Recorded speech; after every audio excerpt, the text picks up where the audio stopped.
अस्सलाम वालेकुम दोस्तों, मैं इस वक्त शालामार बाग लाहौर में खड़ा हूँ और ये शालामार बाग मुग़लों की तामीर का ऐसा एक अनमोल और लाजवाल तामीर है। आप इसे देख सकते हैं। ये बरे-सगीर में कोई 2-3 ही बाग ऐसे होंगे जो शालामार के मुकाबले में होंगे और उस वक्त शाहजहां बादशाह ने ये बनाया था 1634 या 35 में ये तामीर किया गया था। और इसके लिए नहर स्पेशली दिल्ली से उस बादशाह ने खोद के यहाँ तक पहुँचाया था।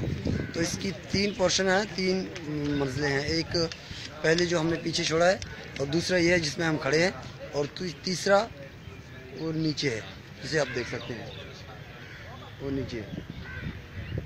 तो ये अपने चाइनीज़ भाई भी देखने आए हैं, आप ज़रा देख सकते हैं।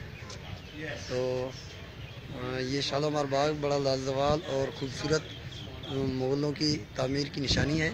आप मेरे साथ नज़ारा कर सकते हैं। इसमें कमाल हुनरमंदी से तामीर किया गया है, इसमें कारीगरी की गई है। उसको आप देख के ना बड़ी हैरान हो जाएंगे, बड़ी हैरान रह जाएंगे। तो आप ज़रा देख लें इसके फुआरे, कोई 400 से ज़्यादा इसमें फुआरे लगे हुए हैं, 400 से ज़्यादा। और ये उस दौर की तामीरात में इतनी बड़ी खूबसूरत तामीर है जिसको मुतासिर कर देने वाली है। Thank you.